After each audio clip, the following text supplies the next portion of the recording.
मेरे तरफ से सभी लोगों को गुड इवनिंग। चलिए फटाफट इस वीडियो के साथ सभी लोग जुड़ जाए ताकि मैं इस वीडियो को जल्दी से शुरू कर सकूं। और एक बात और आप लोगों को बताना चाहूँगा कि जो भी भाई बंधु हमारे वीडियो के साथ जुड़े हैं वो इस वीडियो को जम के लाइक करें, सब्सक्राइब भी करें, कमेंट भी करें, शेयर भी करें और अपने सर्किल के जितने भी भाई बंधु हैं, दोस्त महिम हैं, सभी लोगों को इस वीडियो के साथ जुड़े। ठीक है। और देखिए अब आपकी टॉपिक जो चल रही है एकदम सीक्वेंस बाय सीक्वेंस चल रही है। ठीक है। तो मैंने आपको पीछे वाले वीडियो में क्या पढ़ाया था, तो बाबर पढ़ाया था। ठीक है। अब जो कहानी बाबर का बचा है मैं आज आपको वो पढ़ा दूंगा। ठीक है। तो आपको सबसे पहले चीज़ है कि मैं बोलता हूँ कि आपको ये वीडियो कैसा लग रहा है, तो आप कमेंट बॉक्स में लिखें। तो आपको लिखना चाहिए, बताना चाहिए कि आपको कैसा लग रहा है। ठीक है। कमेंट बॉक्स में लिखें, लाइव चैट में जाएं, जिसमें आप लिखेंगे आपकी हर एक कमेंट पढ़ी जाती है और आपका हर एक कमेंट का रिप्लाई किया जाता है। ठीक है। तो चलिए देखिए अब क्या है कि हम लोग आपको पढ़ाने जा रहे हैं क्या, बाबर का सेकंड पार्ट, मतलब जो भी बाबर का छूटा हुआ था वो हम लोग आपको बताने जा रहे हैं। ठीक है। तो देखिए मैंने आपके बाबर में बता दिया था कि कैसे कैसे 4 युद्ध हुए थे। 4 युद्ध होने के बाद आपका, ठीक है, थोड़ा सा बगल में पूजा उजा है तो कभी कभी उसकी आवाज़ आएगी, तो आप टेंशन ना लें। ठीक है। तो देखिए सबसे बड़ा चीज़ क्या था कि अब ये 1526 में बाबर ने पानीपत के युद्ध में क्या किया था, इब्राहिम लोदी को हराकर दिल्ली पे कब्जा कर लिया। ठीक है। जिसके चलते इसने इतना धन दौलत वहाँ से लूटा कि ये सवाल पूछा जाता है कि बाबर का सबसे मतलब कि फेवरेट शहर कौन सा था। ठीक है। तो यहाँ से स्टार मिलेंगे। ठीक है। बाबर का, ठीक है, मतलब कि सबसे फेवरेट शहर कौन सा था, शहर कौन था, काबुल। क्या था, काबुल था। अब इससे अंदाजा लगा लीजिए कि 1526 में पानीपत के युद्ध के बाद इसने यहाँ से जो धन दौलत लूटा था उसमें जितना भी चांदी का सिक्का था सब उसने काबुल भिजवा दिया। और काबुल में उसने कहा कि प्रत्येक निवासी को एक एक चांदी का सिक्का दिया जाए, प्रत्येक निवासी को एक एक चांदी का सिक्का दिया जाए। जिसके कारण काबुल वालों ने इसे कलंदर, क्या कर दिया, काबुल वालों ने इसे कलंदर, ठीक है, क्या कर दिया, कलंदर की उपाधि दी। यानी कि कलंदर का मतलब क्या होता है, दानी। ठीक है। कलंदर का मतलब क्या होता है, दानी। कलंदर की उपाधि इसे दिया। ठीक है। तो ये कलंदर क्या है, उपाधि, मतलब कि काबुल के लोगों ने इसे कलंदर की उपाधि दी। ठीक है। अब क्या था कि एक सवाल पूछा जाता है कि किस युद्ध तक अकबर भारत में रहने का प्रोग्राम नहीं बनाया था। तो आपको एक चीज जानकारी होना चाहिए कि देखिए अभी तक पानीपत के युद्ध के बाद, पानीपत के युद्ध जीतने के बाद अभी बाबर मतलब कि भारत में रहने के बारे में नहीं सोच रहा था। ठीक है। लेकिन खानवा के युद्ध के बाद उसने भारत पे अस्थायी रूप से रहने का निर्णय ले लिया था। ठीक है। तो यहाँ से हम लोग देखेंगे कि देखिए 1519 में इसने प्रथम बार एक सवाल ऐसा पूछा जाता है कि देखिए कि बाबर भारत में पानीपत के युद्ध के पहले कितना बार आक्रमण किया था, तो 4 बार आक्रमण किया था। ये मैंने आपको पीछे वाले वीडियो में बता दिया है। ठीक है। तो अब सबको लगता क्या है कि बाबर ने सर्वप्रथम पानीपत का युद्ध ही मतलब किया था भारत से, नहीं, उसने भारत पे आक्रमण, पानीपत के युद्ध के पहले उसने 4 बार आक्रमण किया था। जो कि पहला जो उसका था बाजौर। ठीक है, बाजौर अभियान, इसमें इसने क्या किया था, तो इसमें भेरा का किला जीत लिया था। ठीक है। बाजौर अभियान में ही भेरा का किला इसने जीता था 1519 में। ठीक है। इसके बाद इसने लगातार 4 युद्ध किया। ठीक है। और इसके बाद 1526 में इसने पानीपत का युद्ध किया। ठीक है। पानीपत का युद्ध किया। ठीक है। यहाँ से आराम से समझते चलेंगे। 1519 में प्रथम युद्ध किया था, 1526 में पानीपत का युद्ध किया था। इसके बाद 1527 में खानवा का युद्ध। और ये मैंने आपको ट्रिक बता दिया था, सब ट्रिक मैंने आपको क्या क्या था, बता दिया था कि कैसे कैसे आपको खानवा का युद्ध। ठीक है। खानवा का युद्ध। अब हम लोग खानवा के युद्ध में देखेंगे। तो मैंने बताया था कि खानवा के युद्ध में कि चारों जो भी बचे हुए थे, ये सबसे निर्णायक युद्ध हुआ था बाबर के लिए, क्योंकि यहाँ से ये जो चीज था, चारों राणा सांगा, ठीक है। इसके बाद इब्राहिम लोदी का जो वो क्या कहते हैं चाचा और भतीजा था मोहम्मद लोदी,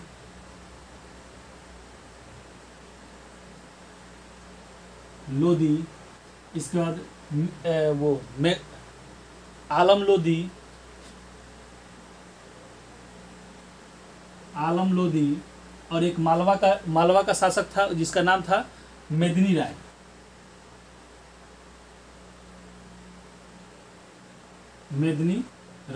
ठीक है, मेदिनी राय, ठीक है। ये चारों मिलकर अब क्या करे, बाबर पे आक्रमण करने वाले थे। तो यह युद्ध बाबर के लिए बहुत ही निर्णायक साबित हो गया था।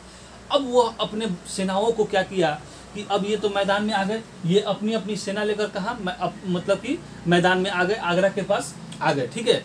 इसके बाद बाबर ने सोचा कि अब तो हमारी सेना बहुत कम है और ये लोग आपस में गठबंधन कर लिए, क्योंकि अभी तक तो ये लोग मेरा क्या कर रहे थे, सपोर्ट कर रहे थे। लेकिन अब क्या हुआ कि जैसे ही बाबर ने भारत पे रहने का निर्णय लिया, ये लोग जाके बोले कि अब लूटपाट कर लिया, अब वापस जाए, तो बोला कि नहीं, अब हम नहीं जाएंगे, भारत में ही रहेंगे। तो इन लोगों ने क्या कर दिया, उसका विरोध कर दिया, ठीक है। जिसके कारण इन लोगों को खानवा के युद्ध क्या करना पड़ा, लड़ना पड़ा। तो खानवे के युद्ध में चारों आदमी ने अपनी अपनी सेना लेके आगरा पहुंच गया, ठीक है, आगरा के समीप पहुंच गए। और वहां पे तो अब बाबर ने कहा कि अब तो हमारी सेना इससे जीत नहीं पाएगी। तो उसने अपनी सेना का मनोबल बढ़ाने के लिए क्या किया कि मतलब कि एक टैक्स लगाता था सेना पे, एक टैक्स लगाता था जिसका नाम था तमास, ठीक है, तगमा, ठीक है। तो बाबर ने इसी युद्ध में, खानवा के युद्ध में बाबर ने सैनिकों पर लगने वाले टैक्स, ठीक है, लगने वाले टैक्स कौन सा था, तगमा हटा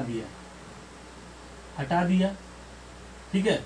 तगमा टैक्स लगने वाला क्या किया, हटा दिया, ताकि इससे भी सेना क्या हो, मोटिवेट हो और मतलब कि युद्ध में आ जाए, ठीक है, ठीक है।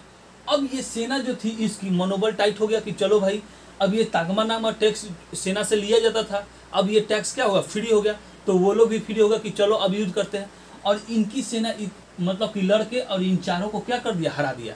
तो इससे भी आप लोग को इतिहास से सीख मिलना चाहिए कि कभी भी कोई भी लड़ाई झगड़ा अपने घर का है, जब तिहल्ले को इसमें इन्वॉल्व करेंगे तो वो क्या करेगा, मजा ही लेगा, दूसरा कुछ नहीं करेगा, ठीक है। तो अब ये लोग क्या हुआ कि बाबर अब इन लोग पे हावी हो गया और अंततः खानवा के युद्ध क्या कर लिया, जीत लिया, ठीक है। और एक चीज और, खानवा के युद्ध में ही इसने जिहाद का नारा दिया था, जिहाद शब्द का प्रयोग किया था, जिहाद शब्द का प्रयोग। तो ये सवाल पूछा जाता है कि बाबर ने किस युद्ध में जिहाद शब्द का नारा दिया था। तो खानवा के युद्ध में जिहाद नामक दिया था, धर्म के लिए जान देश, ठीक है, धर्म के लिए क्या करना, जान देने की बात कही थी, ठीक है।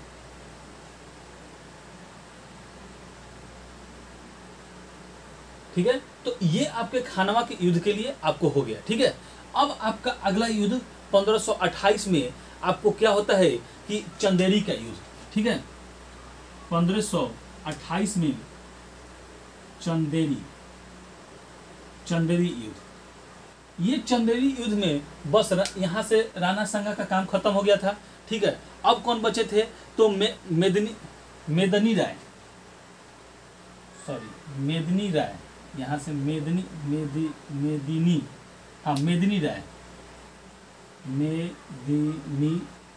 राय, ठीक है, मेदिनी राय। तो आपको 1528 में चंदेरी के युद्ध में मेदिनी राय अब बेचारे आ गए, ठीक है। और इनको भी क्या किया, ये हरा दिया। तो इनसे युद्ध अगर लड़ा था तो एमपी के ग्वालियर के पास लड़ा था, ठीक है। एमपी में ग्वालियर जगह है, वहाँ पे, ये आगरा के समीप, ये पानीपत के मतलब कि हरियाणा में पानीपत है वहाँ पे, ठीक है। तो इस तरीके से क्या हुआ था कि ये सभी लोगों को हरा दिया। तो आप देख रहे हैं कि राणा सांगा को हरा दिया, मेदिनी राय को हरा दिया। अब बेचारे ये मोहम्मद लोदी और आलम लोदी बचते हैं, ठीक है। ये लोग भाग के कहाँ चले गए, बिहार चले गए, ठीक है। ये लोग भाग के बिहार चले गए। अभी आगे हम लोग पढ़ेंगे, ठीक है। तो 1529 में, ठीक है, 1529 में घाघरा का युद्ध, ठीक है, 1529 में घाघरा युद्ध, ठीक है। अब इसमें क्या हुआ कि अफगान सैनिकों को बाबर ने हरा दिया, और अफगान सैनिकों का नेतृत्व कौन कर रहा था? तो आलम लोदी कर रहा था, ठीक है। कौन कर रहा था? आलम लोदी कर रहा था बिहार, ठीक है। इसमें अफगान सेना को हरा दिया, इसमें मेघनी राय को हरा दिया, इसमें अफगान सेना को हरा दिया, और प्लस में अब ये अफगान सेना का नेतृत्व कौन कर रहा था? तो आलम लोदी कर रहा था, ठीक है, जो बिहार में भाग के गया था। तो इसका भी कहानी क्या हुआ? खत्म हो गया, ठीक है। लेकिन अब एक यहाँ पे इस युद्ध में बाबर से एक गलती हो गया कि 1529 में जो घाघरा के युद्ध इसने लड़ा था, इसमें अफगान सेना को तो हरा दिया, लेकिन पूर्णतः अफगानों की सफाया नहीं किया, ठीक है। अब बचे कुछ अफगान जो सेना थे वो फिर से बिहार में भाग गए, ठीक है, पूर्णतः, क्योंकि अब ये था कि अफगान सेना को, अब ये सबसे बड़ी दिक्कत, अफगान सेना जो मतलब कि सफाया नहीं करने के चलते वो भाग गए, वो हुमायूं के लिए सबसे बड़ा खतरा बन गए, ठीक है। तो अब जब हम लोग हुमायूं पढ़ेंगे तो वहाँ पे हम आपको बताएंगे, ठीक है।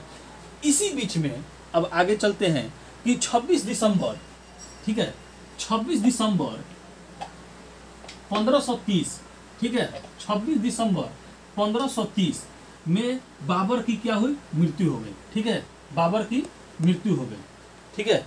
26 दिसंबर 1530 में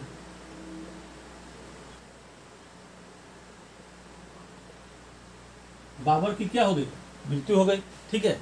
यानी कि पूरी जिंदगी 11 साल की आयु में बेचारा राजा बना, वहां से ये संघर्ष करते करते लास्ट में ये क्या हुआ कि 1530 में इसकी क्या हो गई? मृत्यु हो गई, ठीक है।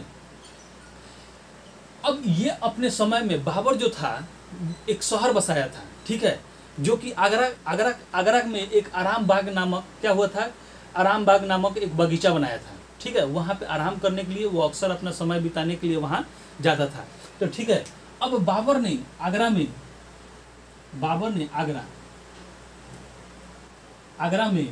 क्या बनाया था?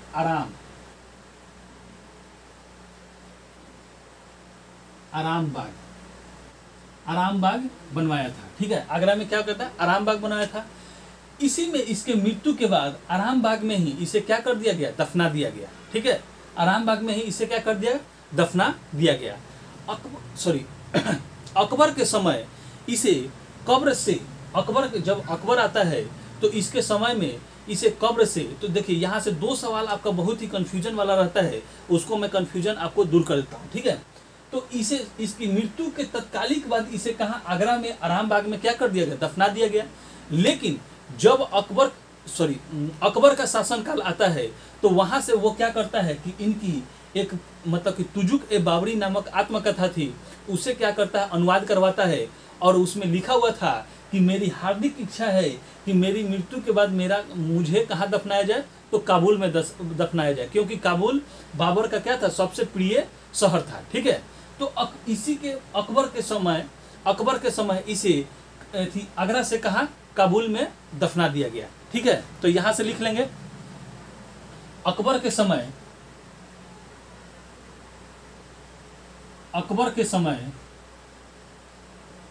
इसे काबुल में दफनाया गया, ठीक है। तो ये भी सवाल आपका पूछता है कि बाबर का प्रेजेंट टाइम में अभी मकबरा कहाँ है? तो काबुल में है। प्रथम बार उसको कहाँ दफनाया गया था? तो आगरा में दफनाया गया था, ठीक है। बाबर चार बाग शैली, अब बाबर की कुछ मतलब कि बताते हैं कि देखिए चार बाग शैली का पद्धति कौन लाया था? तो बाबर लाया था। तो बाबर ने चार बाग शैली आगरा में आराम बाग नामक बगीचा बनाया, ठीक है। मैंने बता दिया कि आगरा में आराम बाग, तो चार बाग शैली के द्वारा बनाया था, ठीक है। चार बाग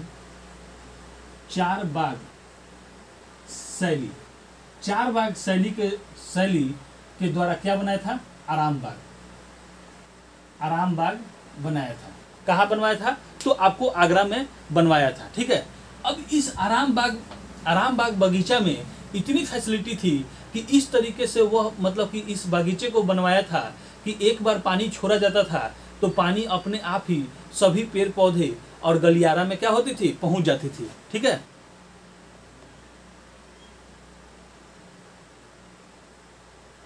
ठीक है, ठीक है। तो देखिए, इसीलिए बाबर को चार बाग शैली का जनक भी कहा जाता है। तो याद रखिएगा, ये पीसीएस का एक प्रीवियस मतलब कि बाबर से एक सवाल है कि चार बाग शैली का जनक किसे कहा जाता है। तो चार बाग शैली का जनक बाबर को ही कहा जाता है। ठीक है, चार बाग शैली का जनक बाबर को ही कहा जाता है। ठीक है, बाबर को ही क्या कहता है, चार बाग जनक शैली का जनक बाबर को कहा जाता है। ठीक है, बाबर ने अयोध्या में एक मतलब कि मस्जिद बनाया था जिसका नाम था बाबरी। ठीक है,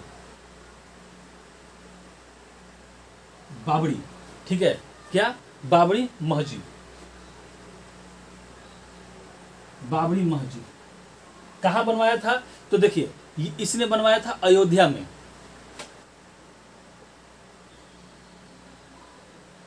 अयोध्या में बनवाया था। ठीक है, तो बाबरी मस्जिद किसने बनवाया था, तो बाबर ने बनवाया था। कहाँ बनाया था, तो अयोध्या में आपको बनवाया था। ठीक है, इस मस्जिद का वास्तुकार भी आपसे पूछता है तो मीर वाकी।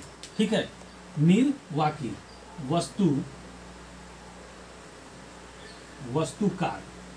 वास्तुकार अगर आपसे पूछता है तो मीर वाकी। ये सवाल देखिए, ये जो बाबरी मस्जिद अगर आपसे पूछेगा तो ये एसएससी वगैरह में ही पूछता है। ठीक है, लेकिन अगर वास्तुकार अगर पूछता है तो ये स्टेट पीसीएस वगैरह में पूछता है कि वास्तुकार कौन था, तो मीर वाकी इसका वास्तुकार था। ठीक है, मीर वाकी इसका वास्तुकार था। इसके बाद बाबर ने अपनी एक आत्मकथा लिखी थी जिसका नाम था तुजुक ए बाबरी। तो यहां से आएंगे, तुजुक ए बाबरी। ठीक है, अब यहां से कौन कौन से सवाल आते हैं, तुजुक, यहां तुजुक कर लो, तुजुक ए बाबरी। ठीक है, तो तुजुक ए बाबरी इसने सबसे पहले पूछता है कि तुजुक ए बाबरी किस भाषा में थी, तो तुर्की भाषा में थी। किस भाषा में थी, तो तुर्की भाषा। किस भाषा में थी, तो तुर्की भाषा में तुजुक ए बाबरी आपकी थी। ठीक है,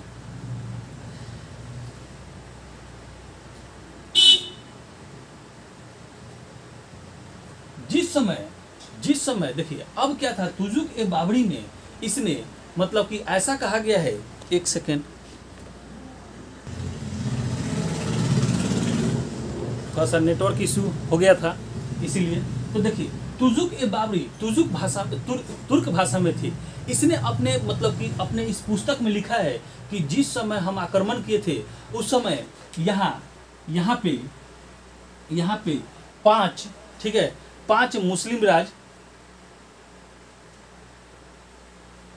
मुस्लिम राज, ठीक है, और आपको 2 हिंदू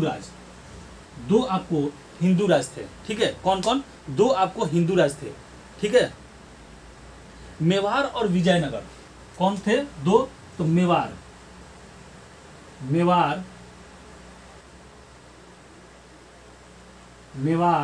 और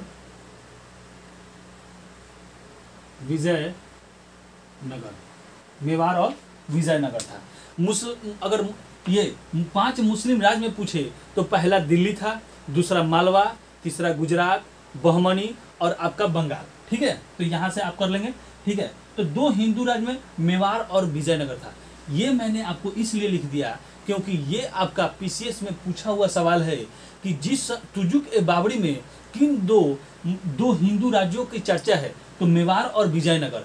और आपको पता होना चाहिए कि जिस समय मैं विजयनगर पढ़ा रहा था उस समय कृष्णदेव राय के बारे में पढ़ाया था, तो मैंने बताया था कि बाबर के आत्मकथा तुजुक ए बाबरी में उसने लिखा है कि भारत का मतलब कि सबसे शक्तिशाली राजा उस समय कौन था, तो कृष्णदेव राय था। ठीक है,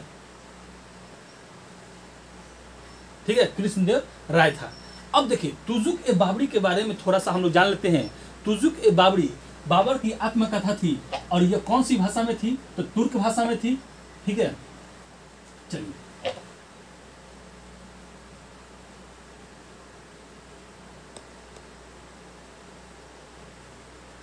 आगे बढ़ते हैं। ठीक है, अब्दुल रहीम खाने एक खाना, आप इस नाम को याद रखिएगा।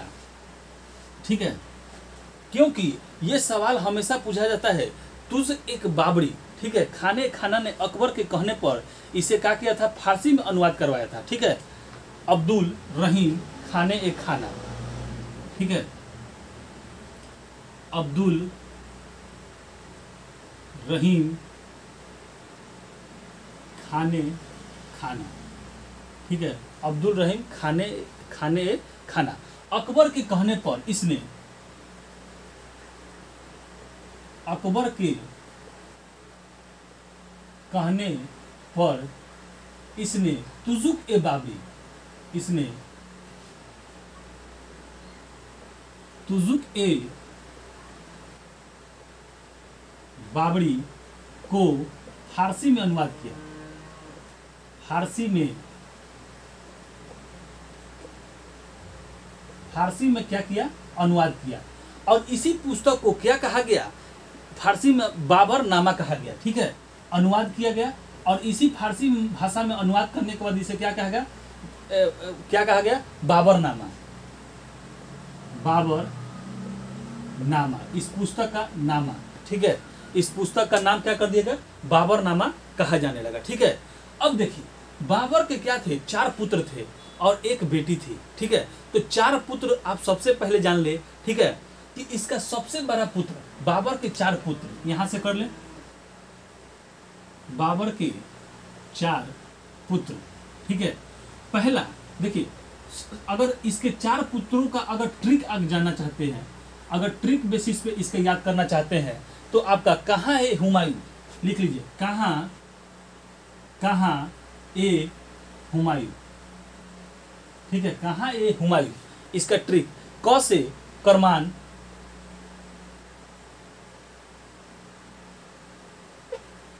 कमरान, ह से हिंदल, हिंदाल, और ए से आपका हो गया अस्करी, और हुमायूं से हुमायूं ही हो गया। ठीक है, हुमायूं। ठीक है, इस तरीके से। अब इसके 4 पुत्रों में सबसे बड़ा पुत्र कौन था, हुमायूं था। ठीक है, सबसे बड़ा पुत्र अगर आपसे पूछे तो कौन था, हुमायूं था। ठीक है, बड़ा पुत्र हुमायूं था और इसने अपने जीवन काल में ही हुमायूं को उत्तराधिकारी घोषित कर दिया था।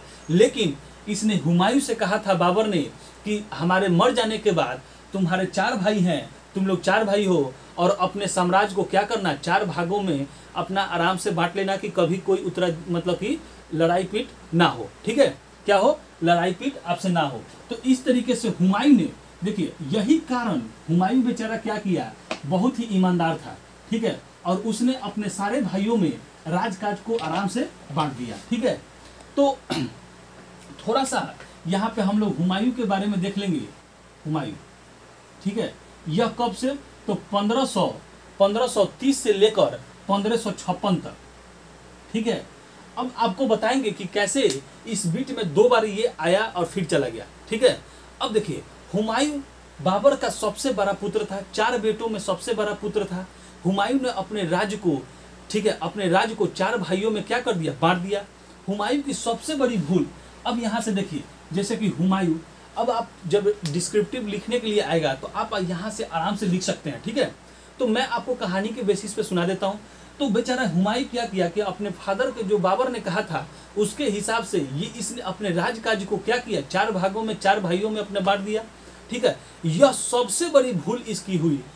सबसे बड़ी भूल अगर आपसे पूछे कि हुमायूं ने अपने जीवन काल में क्या किया, तो इसने अपने राजकाज को 4 भाइयों में बांट दिया। ठीक है, ठीक है, लेकिन उसके हिसाब से कभी कभी ये पूछ देता है, तो राज का बंटवारा, धन की कमी, राजपूतों का आक्रमण और अफगानों का आक्रमण। अफगान में आपको बता ही था कि बाबर ने पूरी तरीके से सफाया नहीं किया, जो कि बाद में इसके लिए आफत बन गया। ठीक है,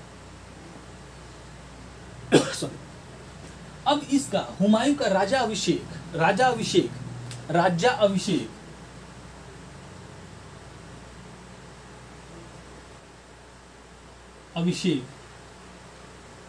ठीक है, कब हुआ? तो 1530 में इसका राज्याभिषेक हुआ।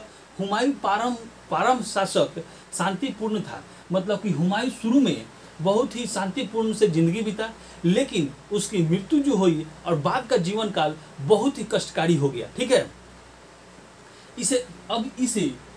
अब देखिए, किंतु हुमायूं की ही प्रमुख विद्रोही कौन कौन थे? तो प्रमुख विद्रोही में गुजरात का शासक बहादुर शाह था। ठीक है, गुजरात का शासक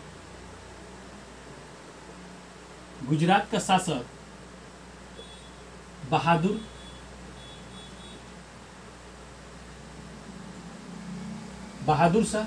ठीक है, अब ये दिल्ली क्या था? सेंटर में था। इधर से गुजरात, इधर से अफगान, मतलब कि बिहार के तरफ से क्या कहता है? अफगानी। ठीक है, और बिहार के शासक शेरशाह सूरी। ठीक है, बिहार का शासक, ठीक है, शेरशाह सूरी। ठीक है, शेरशाह सूरी। इसके लिए सबसे कष्टदायक यही दोनों आपको हुए। ठीक है, अब ये पूछा जाता है, कभी कभी ये सवाल पूछा जाता है कि हुमायूं की प्रथम युद्ध कौन थी? तो एकदम याद रखिएगा दो चीज यहाँ से, कि हुमायूं की प्रथम युद्ध जो थी वो पानीपत का प्रथम युद्ध था, क्योंकि बाबर अपने साथ इसे अपने साथ लेके जाता था। तो याद रखिएगा कि इसका प्रथम हुमायूं का प्रथम युद्ध, देखिए प्रथम युद्ध, ठीक है, पानीपत युद्ध। ठीक है, पानीपत युद्ध। लेकिन अगर आपसे पूछ दे कि राजा बनने के बाद हुमायूं का प्रथम युद्ध, तो ये कहानी आपका आराम से समझ लेंगे कि यह जीवन का सबसे प्रथम युद्ध पानीपत का युद्ध था। ठीक है, पानीपत का युद्ध था। लेकिन अब बेचारा देखिए क्या हुआ कि एक राजस्थान से सटे हुए इलाका था जहाँ की चित्तौड़ की रानी, कौन? चित्तौड़ की रानी। ठीक है, याद रखिएगा, चित्तौड़ की रानी कर्ण। ठीक है, कौन थी? चित्तौड़ की रानी कर्णवाहिनी। ठीक है, कर्णवाहिनी ने बहादुर शाह के अत्याचार से बचने के लिए कर्णवाहिनी ने हुमायूं को राखी भेजकर, ठीक है, एक लेटर भेजा कि आप मेरी रक्षा करें। ठीक है, एक बहन के भाई से अनुरोध है। तो उस समय क्या था कि कर्णवाहिनी ने राखी भेजा। तो आपसे पूछा जाता है सवाल कि होली का त्यौहार कौन मनाता था? रक्षाबंधन कौन मनाता था? तो रक्षाबंधन कौन मनाता था? हुमायूं। तो इसने कर्णवाहिनी ने राखी भेजकर हुमायूं को अपने राज को बचाने के लिए आमंत्रित किया। ठीक है, अब बेचारा ये जब हुमायूं जब अपने राजकाज में पूछा कि ये क्या है, तो उस सभी लोगों ने बताया कि एक बहन अपने भाई के पास राखी भेजकर उसके सम्मान के लिए मतलब कि बुलाती है। अगर कोई रक्षा नहीं कर पाता है तो उसको हीन भावना से लोग देखा जाता है। तो बेचारा हुमायूं चल दिया। ठीक है, हुमायूं क्या कर दिया? चल दिया यहाँ से। ठीक है,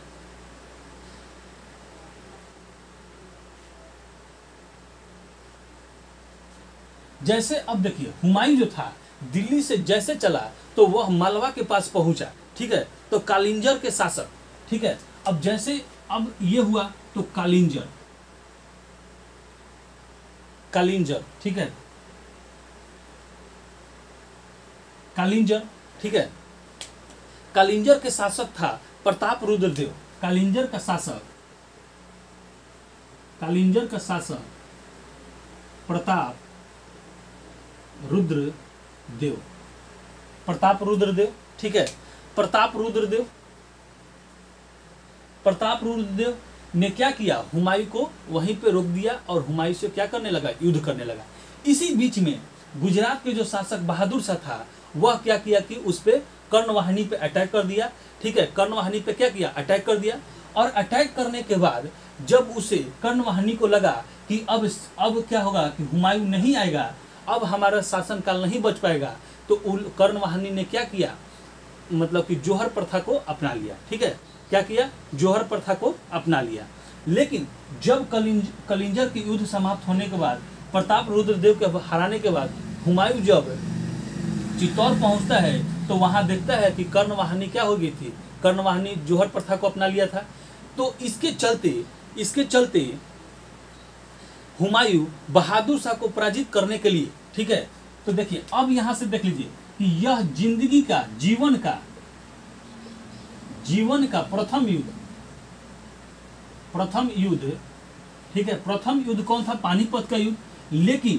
लेकिन अगर राजा बनने के बाद आपसे अगर पूछता है कि राजा बनने के बाद इसका प्रथम युद्ध कौन था, तो 1531 में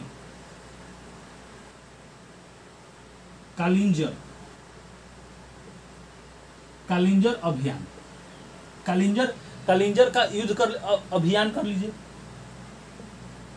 कालिंजर का अभियान किसे हराने के लिए, तो बहादुर शाह को हराने के लिए, ठीक है। कालिंजर का युद्ध किया बहादुर शाह को हराने के लिए, ठीक है। तो याद हो गया, यह राजा बनने के बाद प्रथम युद्ध, राजा बनने के बाद